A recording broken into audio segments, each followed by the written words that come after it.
Está no ar Gente que Fala, o melhor programa de debates do rádio brasileiro. Gente que Fala tem texto e direção geral do jornalista Fausto Camunha. Gente que Fala reúne de segunda a sexta-feira formadores de opinião para discutir as principais notícias do dia. Gente que Fala tem o selo de qualidade ABCOM.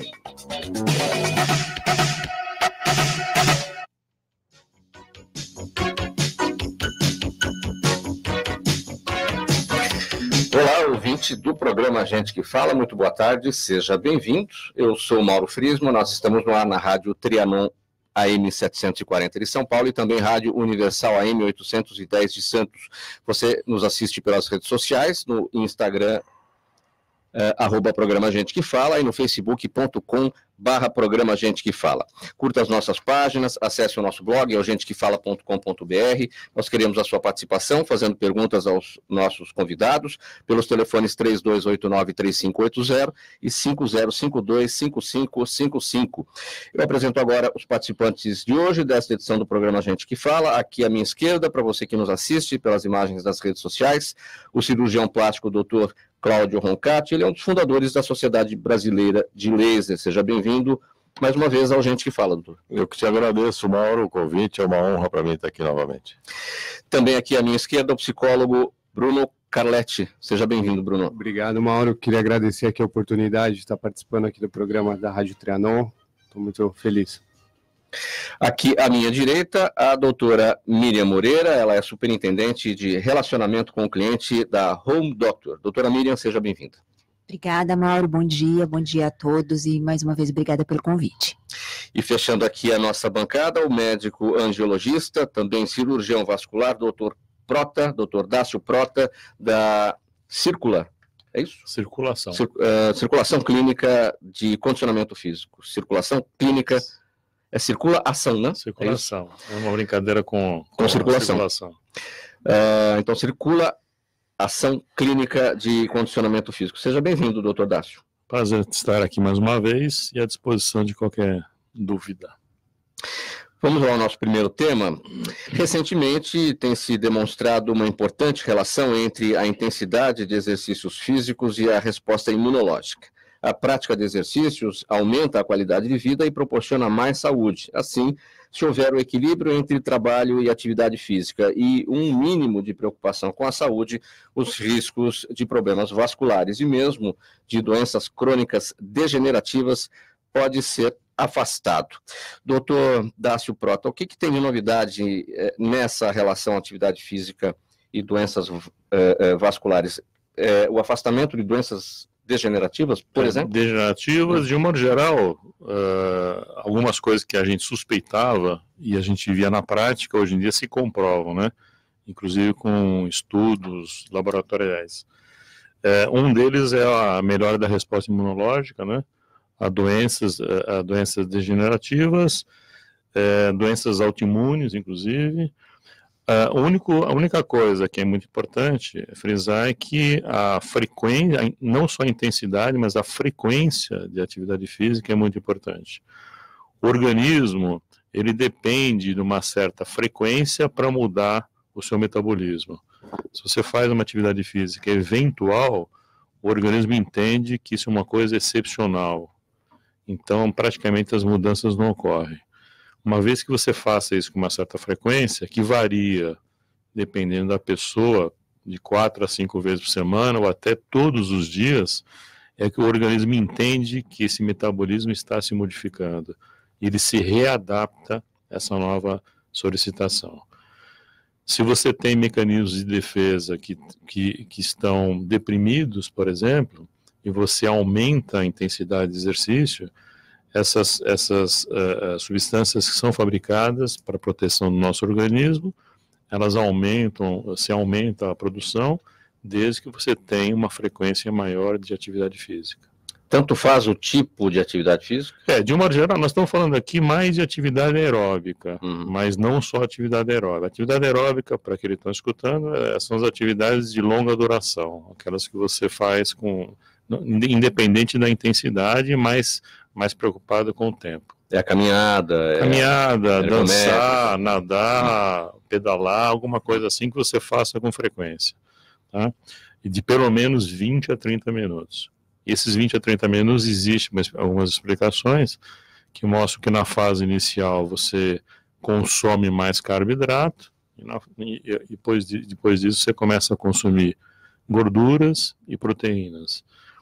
Isso que gera um estímulo maior para esses mecanismos de defesa começarem a ser fabricados com mais intensidade.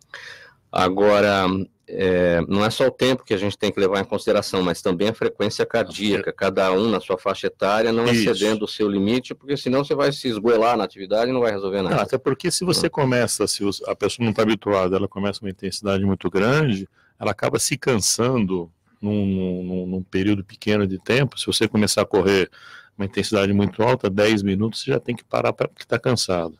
A ideia é não se cansar, mas completar um tempo maior, nem que seja diminuindo bastante a intensidade, mas sem parar. Não é só a questão do cansaço, é a questão também do limite, né? Cada um tem o seu ponto ali que não pode ser ultrapassado. Mas cada pessoa tem um limite, mas ninguém deve deixar de fazer preocupado com o limite.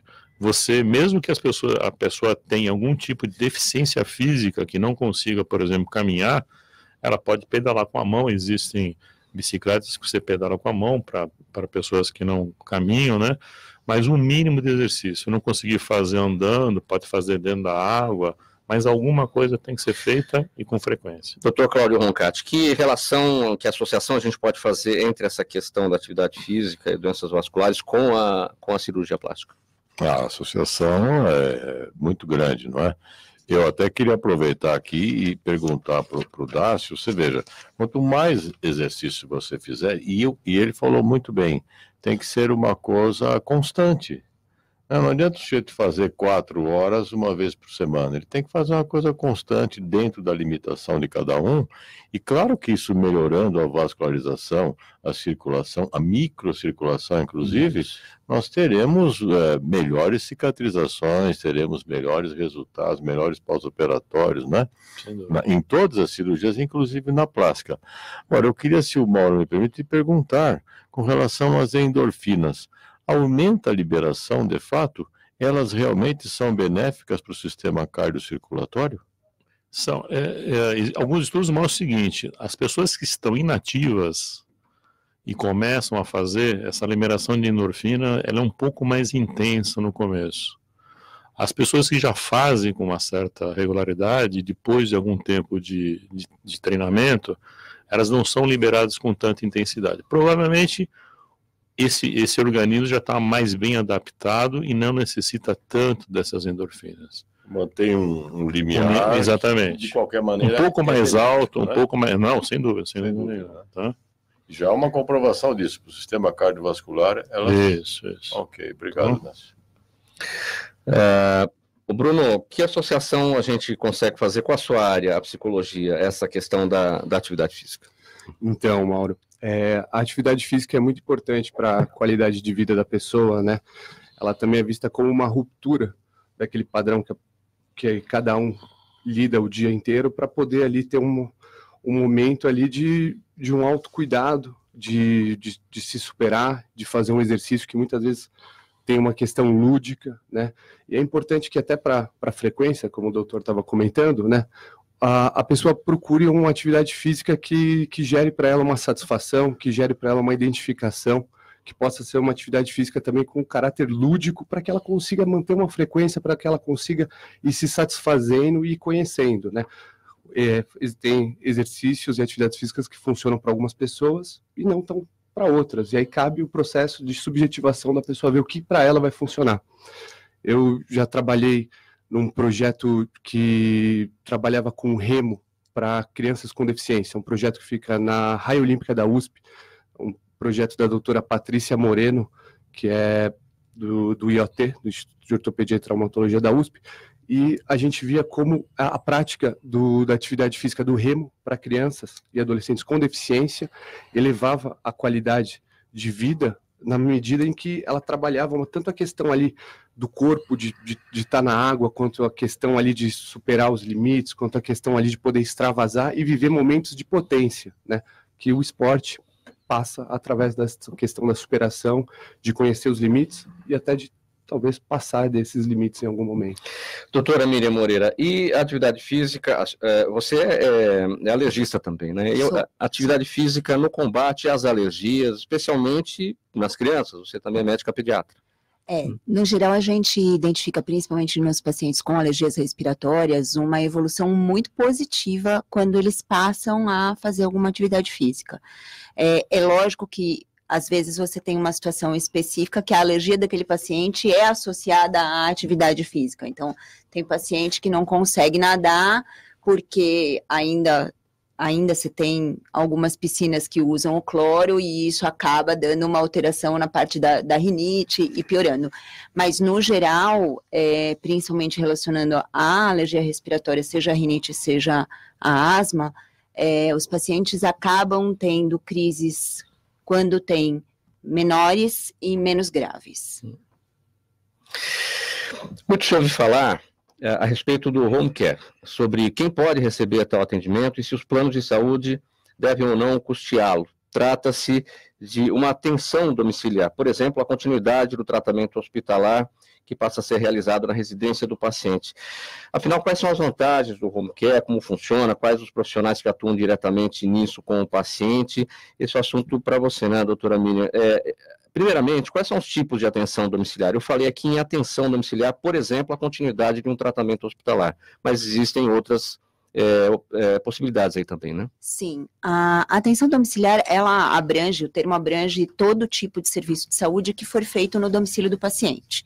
O mais frequente, o mais comum é a internação domiciliar, né, que seria essa questão da saída do paciente para o término do atendimento dele, a continuidade do atendimento em casa após uma internação hospitalar.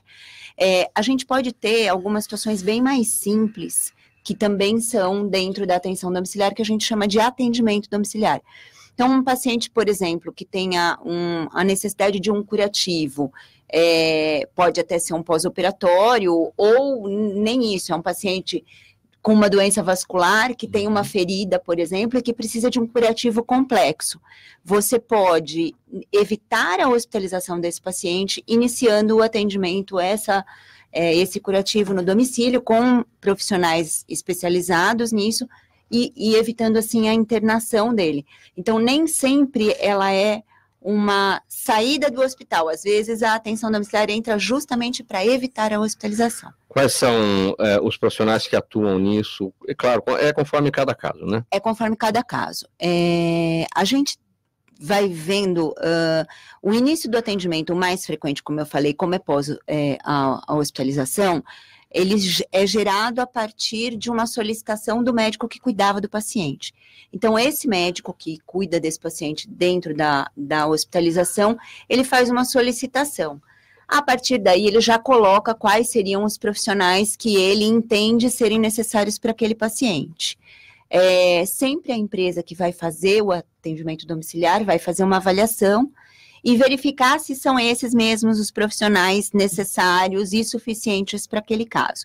O mais frequente que a gente tem é médico, o enfermeiro, o fisioterapeuta, o técnico de enfermagem, fono, físio, aí a gente já pode ir para o terapeuta ocupacional, e aí o psicólogo, e aí, a depender do quadro clínico, a gente vai associando tanto uma estrutura física com equipamentos, a gente chega a ter pacientes em casa com estruturas muito semelhantes de uma UTI, inclusive com suporte ventilatório. Nesse sentido, né, todo esse aparato técnico e também de profissionais que para poder operacionalizar um home care, isso deve ser custeado pelos planos de saúde, é mais interessante para os planos de saúde, uma vez que você afasta um doente, por exemplo, de uma internação, que pode gerar outros tipos de problema também no hospital. Hoje em dia, a maioria dos planos já possibilita a atenção domiciliar para alguns pacientes. Mas isso não é, hoje, ele não é uma cobertura obrigatória pela ANS. Então, vai do critério de cada plano de saúde identificar o que eles entendem como elegível para atenção domiciliar. Então, pode ser custeado pelo plano de saúde ou não. Não existe uma regulamentação para isso específica. Fica a critério de cada empresa. Fica a critério dos planos. Uhum. É vantajoso, na sua grande maioria, do ponto de vista financeiro, para o plano de saúde, é bastante vantajoso, porque sai mais barato do que uma internação hospitalar. Embora não pareça, né? Porque quando a gente pensa, imagina, né, médicos de diversas áreas indo para um atendimento domiciliar, equipamentos sendo levados para lá, dá a impressão de uma operação enorme, né? E que pode ser custosa, né?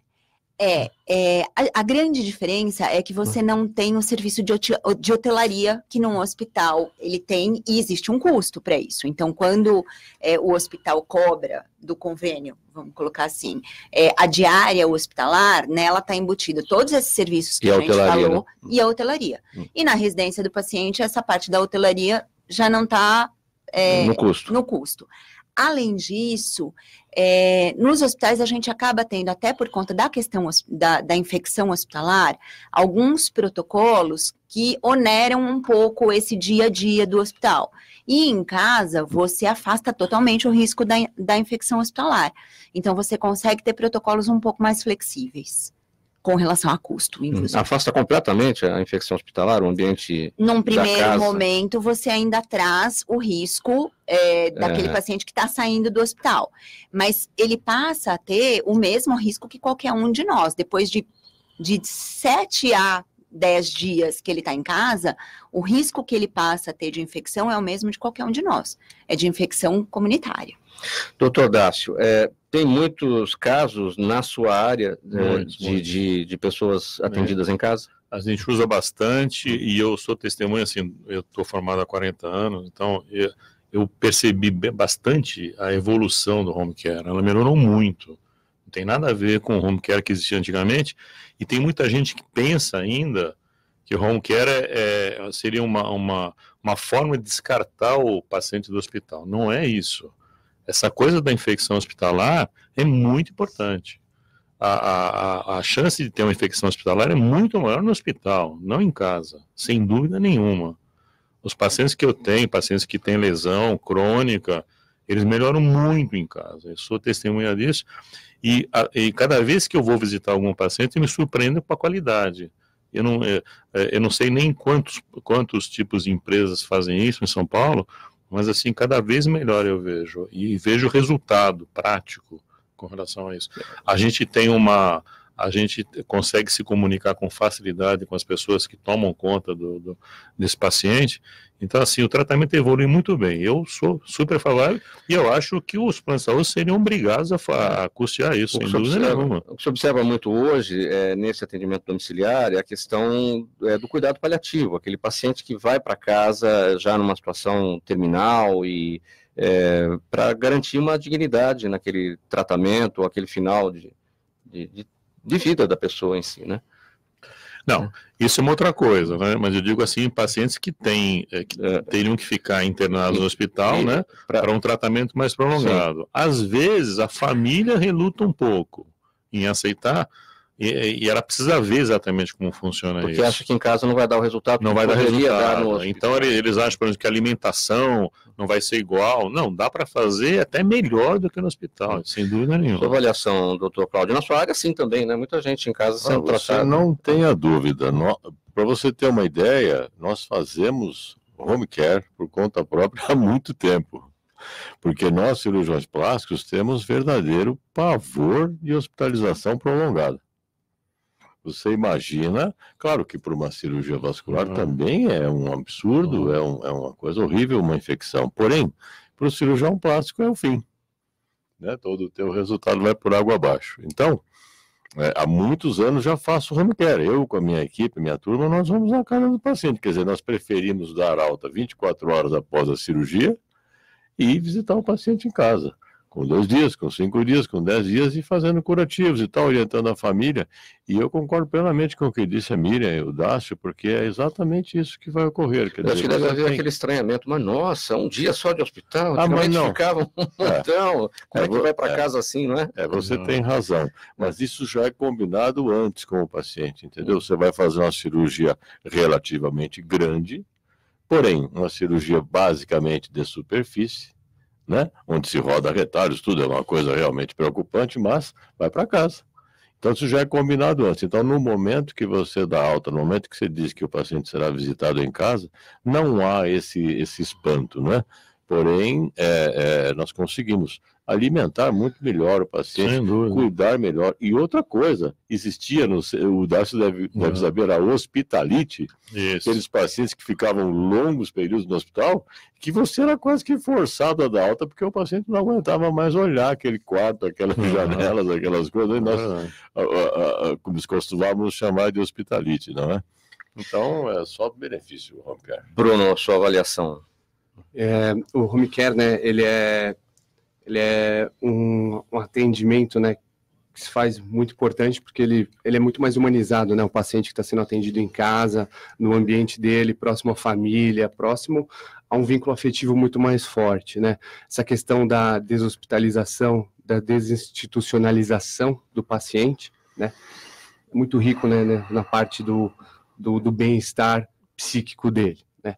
Uma questão que tem que ser levada em conta por parte do psicólogo, que faz parte desse grupo, é como o paciente está respondendo a esse tratamento na casa dele, como ele está lidando com a volta para casa, né, num outro momento, agora como momento ali de paciente, mas dentro da casa dele, e como os cuidadores dele, como ele influencia também a rotina de casa, porque também tem a questão do ônus, né, de vincular uma questão hospitalar numa casa que às vezes não tinha o suporte, né, não digo suporte de materiais, né, mas digo suporte das pessoas, às vezes o filho que está vendo o pai em outra situação e está tendo que lidar com isso. Então é muito interessante o psicólogo poder atuar nessa área como um facilitador ali de como está sendo respondido ali todas as demandas do paciente e dos cuidadores, todos os envolvidos. Aí você, psicólogo, é um psicólogo para todos, é para o paciente e para a família. Sem dúvida. Sim. Porque é uma situação completamente diferente, você está no ambiente da casa com o paciente doente, às vezes em estado grave, e todo mundo vendo aquela situação 24 horas por dia. Sim, é uma situação que fica mais intensa. E aí cabe ao psicólogo manejar essa situação, ver como ela está sendo trabalhada e se está tendo, né, uma melhora, se todos os atores aí envolvidos estão numa sintonia. E cabe também ao psicólogo, eventualmente, poder encaminhar pessoas ali para uma terapia individual, se tiver um momento ali de muita angústia, de muito sofrimento, por conta do familiar, do que ele está passando. Lógico que está em casa, está próximo à família, tem esse caráter de potência, de vínculo afetivo, que a gente sabe. Eu acho só que... Desculpa. Em algumas situações, quando a gente faz essa avaliação inicial do paciente no hospital, antes de combinar a transferência dele para casa, a gente percebe que não é o momento da família ainda. Porque é muito frequente, aquele paciente que está indo para casa era o provedor da casa, era o chefe da família, e essa família está completamente desestruturada. Então, em alguns momentos, a questão emocional é contraindicadora da saída do paciente. Então, a gente espera, tenta preparar essa família junto com a equipe do hospital, quando isso está envolvendo o plano de saúde, informem seu plano de saúde. Se a gente insistir em tirar esse paciente agora, o processo não vai dar certo. Ele vai acabar rehospitalizando com um tempo muito pequeno de atendimento.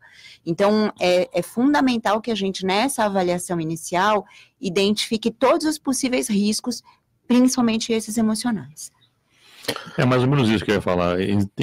Deve existir um vínculo da família com os cuidadores. Não adianta a família achar que vai aceitar a pessoa em casa e não vai dar as costas para ele, porque não depende dela, não depende da família. Tem que ter esse vínculo, senão não funciona. Os cuidadores não podem fazer tudo aí eu só na queria, casa das pessoas, né? Assim, alinhar um conceito. O cuidador, ele é a responsabilidade da família. Quando a empresa que presta o serviço de atenção domiciliar vai fazer essa avaliação, uma das primeiras coisas que a gente identifica é se esse paciente tem um cuidador ou não. Porque vamos pensar que eu estou colocando um técnico de enfermagem na casa para fazer os procedimentos técnicos desse paciente. Eu preciso que tenha alguém nessa casa para fazer o serviço da casa e o cuidado do dia a dia do paciente. Tocou a campainha, tocou o telefone, precisa auxiliar no banho desse paciente. Tem o técnico de enfermagem lá, mas ele não vai fazer o banho desse paciente sozinho. Então, o cuidador, ele pode ser um familiar, pode ser um profissional contratado, mas ele não é um serviço de saúde. Quando a gente pensa na atenção domiciliar prestada por empresas e até custeada pelo plano de saúde, os cuidadores não estão envolvidos nesse serviço. Tá bem, vamos agora falar de um outro tema por telefone, aqui no programa Gente que Fala, a doutora Cristine Carvalho, dermatologista. Boa tarde, doutora. Boa tarde, Mauro, tudo bem? Tudo bem com você? Tudo ótimo. Nosso tema, urticária, o que é? Urticária, na verdade, é uma alergia da pele. Uma alergia a várias coisas e às vezes a gente não consegue identificar o quê. Mas o mais importante é que ela aparece de uma hora para outra com placas, assim, com lesões vermelhas no corpo todo, que coçam muito e que desestabilizam o paciente, né? Ele não dorme, ele não come direito, ele não tem relações interpessoais porque incomoda muito. E ela desaparece num período normalmente de 24 horas no máximo. Só que ela vai reaparecendo conforme o contato, conforme o causador, contato que ele tem com o causador. Então é importante detectar quem está causando aquilo e tratar. A urticária não tem causa geralmente emocional? Sim, uma das causas muito frequentes é o emocional, depressão, ansiedade, né, paciente passando por um problema na família, um problema no trabalho, um problema financeiro, isso é muito comum. Mas é muito importante a gente detectar isso de uma forma muito real, porque é muito comum a gente colocar a culpa na ansiedade de alguma doença, e às vezes não é só isso, né? É um gatilho, mas pode existir outras coisas, como, por exemplo, uma doença da tireoide, uma diabetes, né? E às vezes ela não tem causa nenhuma, ela é autoimune, que a gente fala, é o próprio organismo que gerou essa doença. E a ansiedade faz ela ficar mais frequente. Então tem que tomar muito cuidado com isso. Precisa fazer um diagnóstico muito correto disso. Agora, independentemente da causa, e a manifestação é sempre na pele, então o profissional que cuida disso é o dermatologista. Exatamente. Procurar um dermatologista ou né, um alergista, porque eles têm condições de detectar isso. Na pele, pode dar edema, né, pode dar inchaço de lábio, a pessoa às vezes fica com dificuldade para respirar, engasga, e isso é muito sério, porque essa dificuldade para respirar pode levar à morte, né? Então, o importante é procurar um dermatologista ou um alergista, fazer o diagnóstico correto e o tratamento, né, detectando o que precisa ser retirado, se é que tem alguma coisa. Antes da gente falar do tratamento, quer dizer, quando o paciente procura o alergista ou o dermatologista, este profissional vai decidir se entra algum outro profissional na história para lidar também. Exato, por exemplo, um psicólogo, alguma coisa para cuidar da parte emocional. Exatamente. Muitas vezes a gente precisa de um psicólogo, até de um psiquiatra, um medicamento para cuidar dessa parte emocional, que ajuda muito, até porque a urticária também gera uma alteração nesse emocional do paciente, acaba ficando um círculo vicioso, né? Então é importante ser uma equipe multidisciplinar, que a gente fala. E para a gente finalizar, doutora Cristine, o tratamento e os cuidados que a pessoa que tem urticária precisa ter. O primeiro cuidado é detectar a urticária e procurar o especialista para fazer o diagnóstico correto. Então, se tem alguma causa, né, tratar ou retirar essa causa, se é uma medicação, se é o estresse, tentar ao máximo retirar a causa, que vai aliviar muito o sintoma.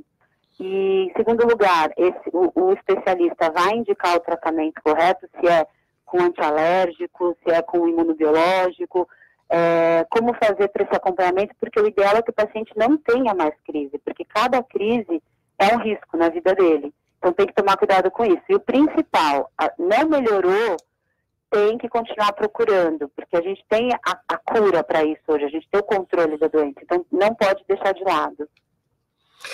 Muito bem, doutora Cristine Carvalho, dermatologista, participando aqui dessa edição do programa Gente que Fala, falando sobre a urticária. Obrigado pela participação, pela gentileza aqui com a gente, pelos esclarecimentos. Eu que agradeço, um ótimo dia para vocês.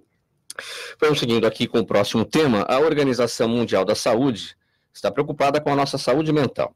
A entidade relaciona a saúde não apenas à ausência de doenças, mas um estado de bem-estar em que o indivíduo percebe suas próprias habilidades, consegue enfrentar as situações estressantes que são comuns nas rotinas diárias e é capaz de ter uma vida ocupacional produtiva. Nesse sentido, vem alertando sobre o perigo de doenças como a depressão, a ansiedade e o estresse. Bruno Carletti, eu queria iniciar aqui, como é que a gente consegue relacionar as doenças à questão da saúde mental? Então, a saúde mental, ela é um tema de grande importância, de grande relevância para a gente poder se desdobrar, né?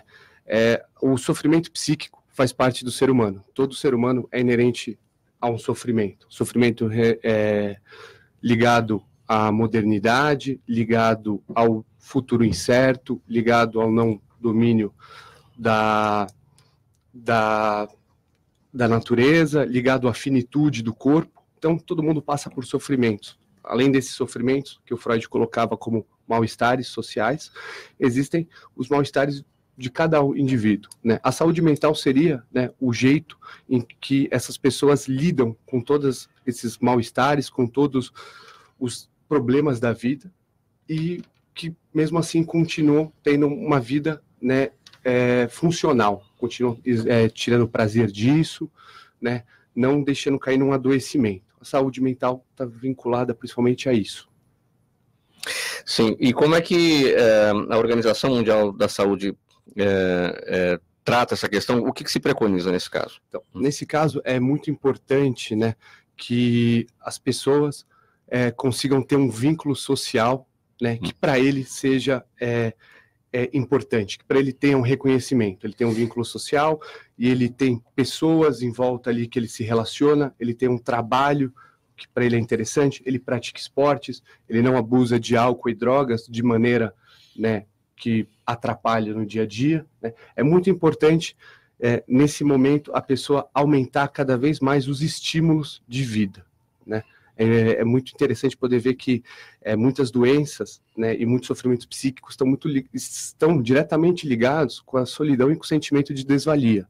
Então é muito importante o aumento do repertório verbal, do repertório social, né, de tudo isso, e a pessoa conseguir ter um tempo para poder falar sobre ela. Às vezes a gente fica muito imerso no nosso dia a dia, muito funcional, tendo que responder ao tempo do WhatsApp, ao tempo do trabalho, ao tempo de todas as demandas, e a gente acaba não olhando para a gente mesmo, né? Então é muito importante isso, a busca de um esporte, a busca de uma análise, a busca de momentos de lazer que não estejam relacionados, né, ao movimento de potência, de trabalho. Então, o vínculo social da pessoa, o repertório social é muito importante.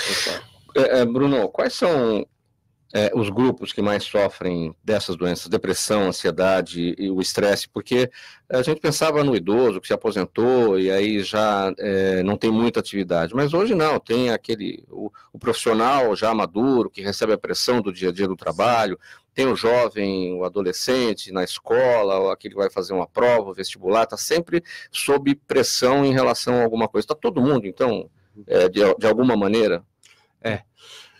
Essa pergunta é bem interessante, porque agora a gente não consegue tirar e poder colocar qual classe de pessoas sofre mais. Hoje é um sofrimento muito generalizado. Lógico, se a gente pensar a adolescência, por ser a fase, né, a transição entre a infância e o mundo adulto, né, é uma fase muito intensa.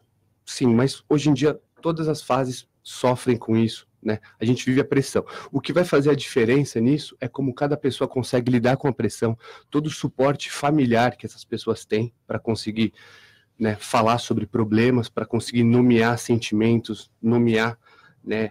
E isso vai ser muito importante nessa hora. Lógico que o adulto sofre todas as pressões do dia a dia, de lidar numa sociedade extremamente imediatista, né?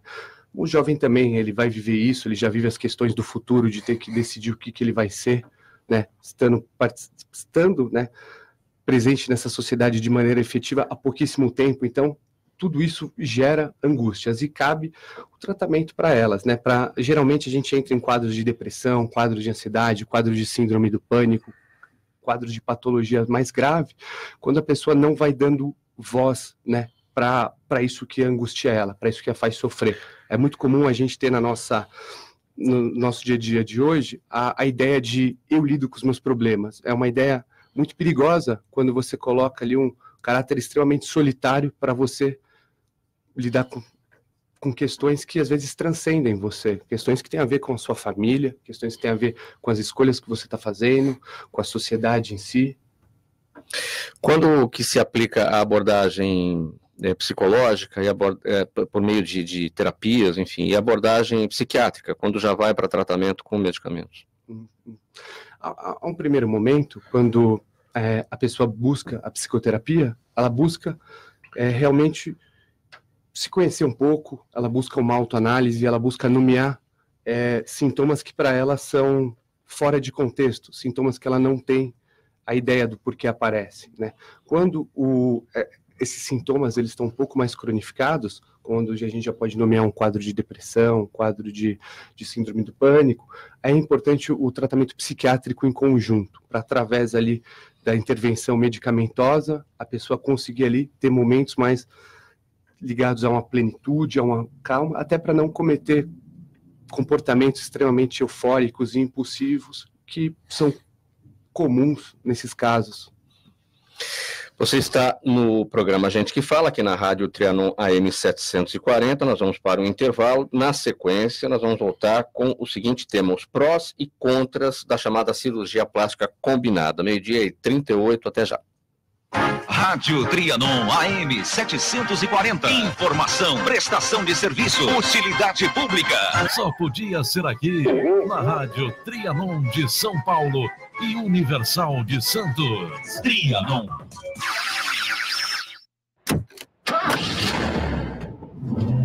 Ao dirigir, respeite as leis de trânsito.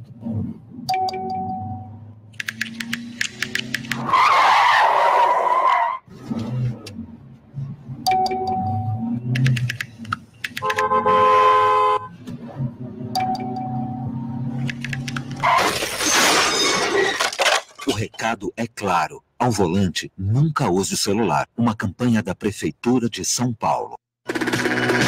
O Colégio Objetivo Integrado conquistou o primeiro lugar no Brasil no IDEB e chegou pela 8ª vez ao primeiro lugar no Enem.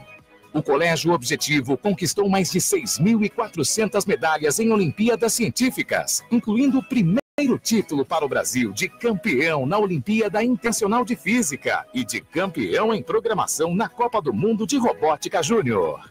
Objetivo, excelência em todas as áreas do conhecimento. Esta é a Rádio Trianon AM 740. São Paulo.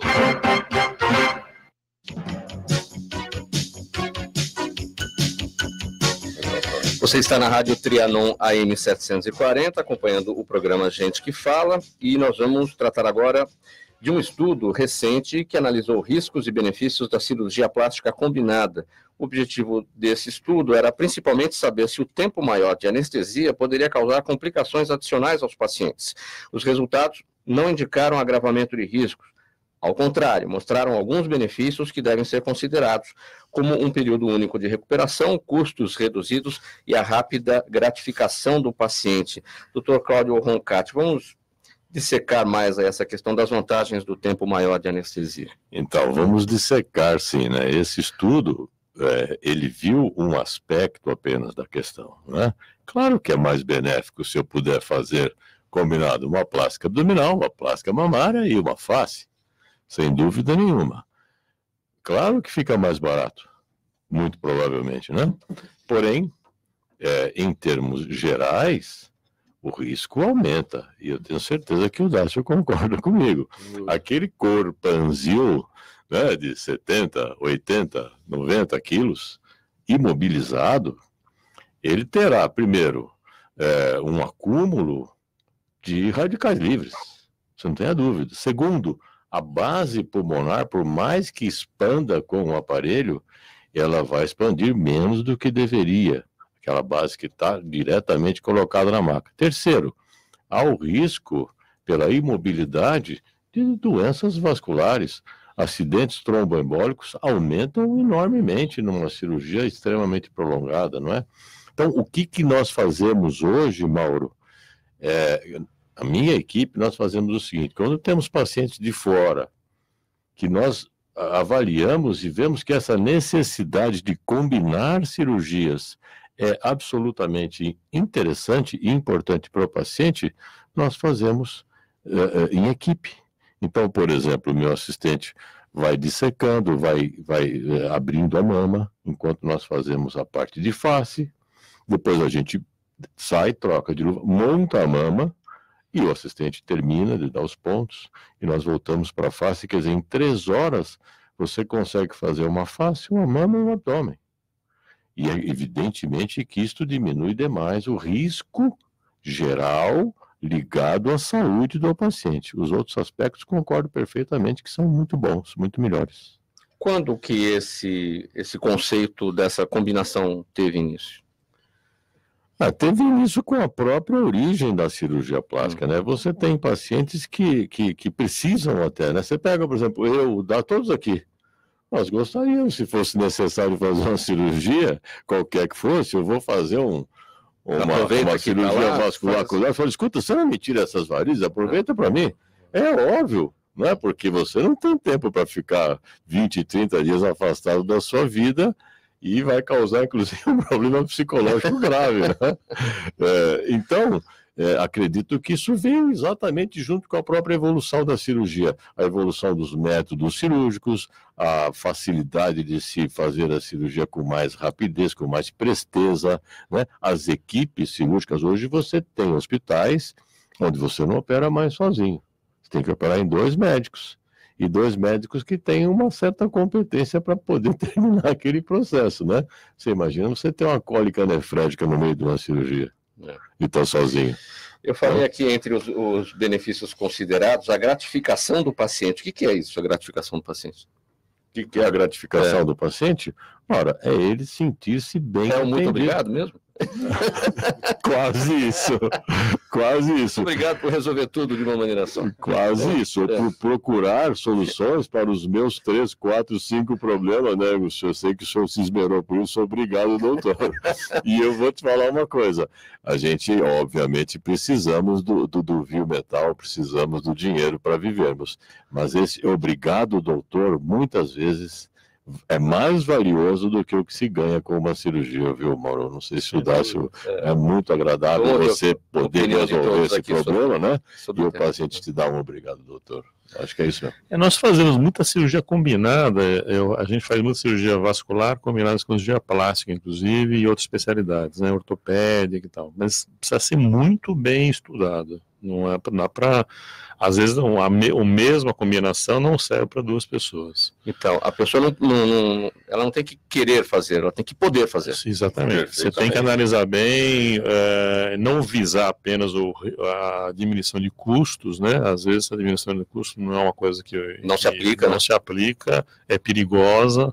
Eu achei nada que aumente risco, mas eu já fiz muita cirurgia combinada, cirurgia plástica de mama com abdômen, eu operava as varizes, dá para fazer. A gente fazia em tempos diferentes. A diminuição de custos é enganosa, né, Dácio? Porque então, dá a impressão que vai tudo ser benéfico, e nem sempre é assim. Às vezes o pós-operatório fica muito, por exemplo, uma cirurgia que a gente faz de veias, que a gente pede para a pessoa andar de imediato, em alguns procedimentos você não pode andar de imediato. Acho né? que não já começa... O que se mede aí não é a relação custo-benefício, é a relação risco-benefício, né? Isso. Perfeitamente. Mas muitas vezes para o cliente está preocupado com a parte de custo apenas, né? Ele acha, eu sou uma pessoa saudável, eu posso fazer 5 coisas diferentes. Aí cabe a nós, né? Enquanto técnicos e especialistas, podermos orientar. Isso eu acho que em qualquer área, né? O paciente, cada vez mais, ele é dono de si. Mas o médico, ele não pode se furtar do seu papel. o responsável por aquele paciente, por aquele ato, continua sendo médico. Ele não pode, acho que nunca pôde, viu? Porque é assim, tá meio fora de moda, né? Não é fora de moda na minha área.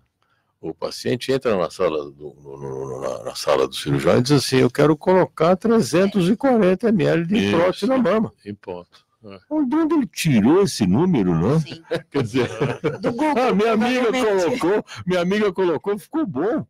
Então é uma coisa preocupante, porque o cirurgião tem que ser, antes de tudo, um orientador, como você bem disse, né? Não há dúvida nenhuma. Bruno. Como psicólogo aqui, eu queria falar dessa parte do avanço da medicina, da necessidade de quando o médico vê do paciente passar por um procedimento desse, né, de como eles estavam falando agora, de não estabelecer uma relação mercantilista de eu estou pagando e eu vou fazer o que eu quero. Até porque isso é muito prejudicial para o paciente, que muitas vezes, né, cria padrões idealizados que são inatingíveis e através da mudança do corpo, que é violenta, busca ali suprir um ideal que não vai conseguir e que causa... Eu acho até que é obrigatório isso, e há pacientes que eu peço para fazer um psicodiagnóstico, que eu percebo que há uma necessidade ali irreal, fala, faça um psicodiagnóstico e volte, porque fica difícil. Fica difícil, né? Muita tendência à compulsão ali, a uma busca que... eu quero isso, e você vê que não está indicado, né? Clinicamente. Gente, olha, eu quero entrar em mais um tema aqui, vamos falar dele rapidinho, porque é muito importante, porque ainda tem perguntas aqui do público, eu quero ver se a gente consegue fazer tudo isso. Olha, a proximidade do inverno e a queda da temperatura aumentam a preocupação com doenças respiratórias mais comuns neste período do ano, como gripe, resfriado, amidalite, asma, otite, bronquite, pneumonia, sinusite, alergias, por aí vai, né? Alguns grupos de pessoas costumam sofrer mais com o frio e precisam de maiores cuidados, como é o caso das crianças e idosos. Como a Miriam é alergista, eu quero começar com você esse tema. Como é que a gente lida com todas essas ites nessa época do ano? E tem muita frescurite também, né? Tem muita frescurite, sem dúvida. Na verdade, quando a gente pensa em alergia, e os pacientes já desenvolvem isso há algum tempo, a gente tenta usar profilaxias. Então, tanto da parte do ambiente, quanto medicamentosas, antes do inverno. Então, em geral, a gente indica aos pacientes algumas medicações que evitam as crises alérgicas que seriam desencadeadas com a queda da temperatura. Então, você começa um tratamento normalmente em abril, para que a hora que esse paciente chegar em junho, com a mudança de maio para junho, com as mudanças da temperatura, ele já esteja com o organismo preparado. No que diz respeito à alergia, mais do que o frio, o que desencadeia as crises são as variações de temperatura. Então, se você fica... Os extremos. Se você fica o mês inteiro frio, esse paciente fica adaptado. Mas se você começa a ter picos, aumentou demais, aquela coisa que a gente tem aqui, o efeito cebola, né? Que você sai de manhã completamente vestido e vai descascando. São nessas circunstâncias em geral que você tem o desencadeante de uma crise alérgica. Doutor Dácio, quer comentar?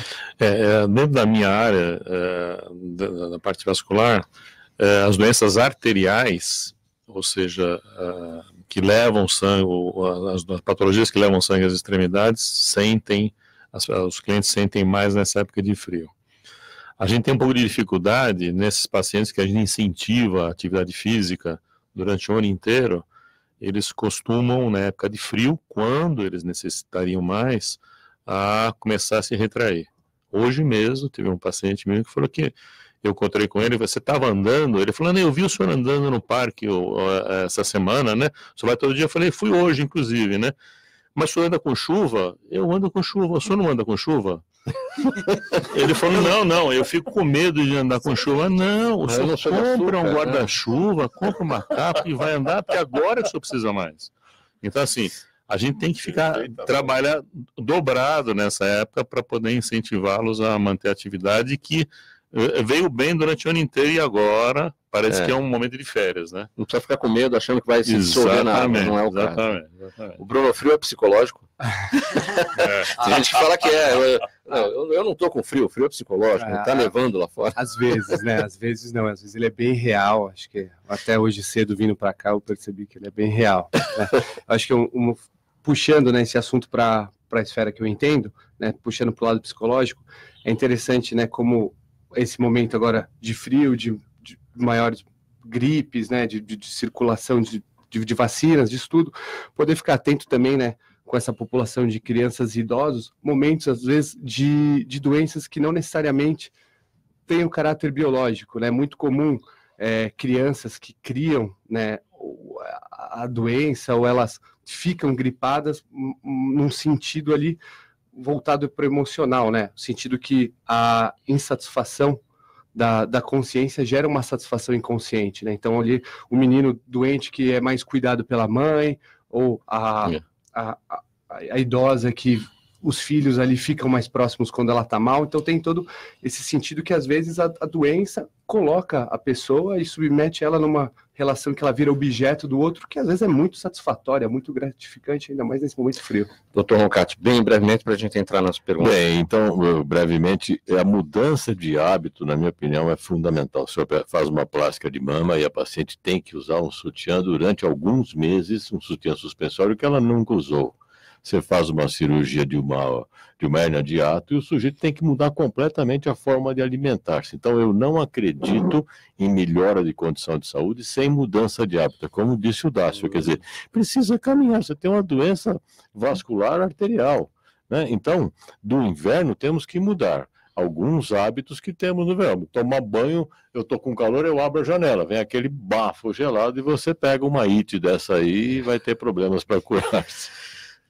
Doutora Miriam, a Juliana da Pompeia pergunta se uma família pode contratar um serviço de home care independentemente da determinação de um médico.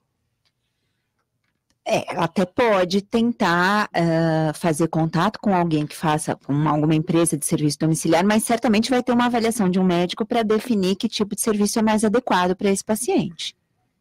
Sim, o Henrique de Santos, doutor Dácio, pergunta quais os primeiros sintomas da má circulação. Má circulação é um termo meio genérico, mas eu estou imaginando que seja falta de circulação, a pessoa sentir que a sua irrigação sanguínea está um pouco deficitária. Um pouco de dor na perna quando caminha, aquela atividade que você conseguia fazer com mais facilidade parece que está um pouco mais difícil, e algumas mudanças no aspecto das extremidades, por exemplo. Perda de pelos, palidez, a unha quebradiça, esses são alguns indícios iniciais. Isso não tem idade, né? Não tem idade. Isso é exatamente isso que é importante. Pode aparecer, inclusive, em pessoas jovens, né? Existem patologias arteriais que ocorrem em pessoas jovens, né? Bruno, o Marcos de Pinheiros pergunta, o transtorno bipolar em uma crise aguda pode levar ao suicídio? Transtornos de personalidade, eles são muito... perigosos. Sim, o transtorno bipolar numa crise aguda pode levar, então é importante que seja acompanhado. A crise aguda é o momento de uma intervenção mais efetiva. Todo acompanhamento tem que ser feito para além da crise aguda, em momentos ali de maior tranquilidade e para evitar que a crise seja aguda, tanto para euforia quanto para depressão. Aí a gente nem sabe para qual ficaria pior, se é o movimento eufórico da compulsão ou da depressão. Então é um momento muito perigoso. E quem administra isso é a própria família, que é a pessoa que está mais perto desse paciente de transtorno bipolar. Sim, é importante que um paciente de transtorno bipolar seja acompanhado por um psiquiatra, por um psicólogo, né, no mínimo, que ele passe por isso, até para conseguir tomar cuidado com essas crises, para poder minimizar ao máximo o efeito dessas crises. Doutor Roncati, o Jaime do Jardim Bonfilholi pergunta se há risco de choque anafilático em um procedimento de lipoaspiração. Sempre há risco de choque anafilático quando se usa uma substância que o seu organismo não está habituado a usar. Mas é muito raro se você estiver fazendo uma lipoaspiração, como recomenda o Conselho Federal de Medicina, no ambiente hospitalar, com a presença de médicos, tanto o cirurgião plástico quanto o anestesista, esse risco fica absolutamente ínfimo e, se ocorrer, haverá condições de se resolvê-lo, porque o ambiente propicia isto. As lipoaspirações feitas em cliniquetas, né, sem essa assistência, se houver esse acontecimento, pode ser fatal. Aproveitando que o senhor está com a palavra, doutor Roncati, sua mensagem final para o nosso ouvinte. Não, minha mensagem final é que este programa aqui é um dos programas que eu mais gosto e admiro, eu assisto. Venho aqui há muito tempo por amizade com o pessoal que coordena o programa aqui, não pela minha qualidade unicamente, e é uma honra para mim sempre que eu venho aqui. Eu adoro isso aqui, adoro esse convívio com pessoas de outras áreas, acho bárbaro, aprendo muito, e estou inteiramente à disposição. Se precisarem de mim, eu virei, sem dúvida. É uma honra para nós recebê-lo todas as vezes. Muito obrigado, Mauro. Bruno, a sua palavra final. Gostaria de agradecer a minha participação aqui, o convite. Gostaria de falar que foi uma honra também ter tido essa troca aqui de saberes, ter aprendido um pouco e ter podido falar um pouco. Obrigado. É uma honra para nós poder levar para o nosso público todo esse aprendizado que vocês puderam proporcionar. Doutora Miriam. Eu queria agradecer mais uma vez, e acho que diferente do Dr. Roncati, que já veio várias vezes, é a primeira vez que eu estou aqui, e também me coloco à disposição, porque acho que essa troca, a oportunidade da gente esclarecer algumas dúvidas, também pela participação do pessoal que está assistindo a gente, acho que isso é extremamente enriquecedor. Muito obrigada. Foi uma honra para nós, doutora Miriam, foi a primeira vez e virá mais vezes, porque o bichinho do Gente que Fala mordeu já. É o Gente que Morde. Doutor Dácio. Olha, se eu puder deixar algum recado, eu diria para as pessoas que fizeram atividade física durante esse ano inteiro, não deixem de fazer agora, né? E cada um tente fazer do seu modo. Eu costumo dizer que faça do seu jeito, mas faça. Então, tente fazer alguma coisa que você goste, mas faça alguma coisa, não fique no sofá, esqueça o sofá. Muito obrigado, então, pela presença de todos aqui nessa edição do programa Gente que Fala, o cirurgião plástico Cláudio Roncati, o psicólogo Bruno Carletti, a médica Miriam Moreira, o angiologista Dr. Márcio Prota. Na mesa de som hoje, o Sérgio Souza, apresentação minha, Mauro Friesman, pauta e redação Pedro Schiavon, diretora de produção Zenilda Salvato, direção-geral do jornalista Fausto Camunha, do outro lado do programa Gente que Fala, você, ouvinte, que é a razão da nossa presença aqui. Fique na sequência com o programa Caio Sorriso Show. Tchau, até o programa de amanhã.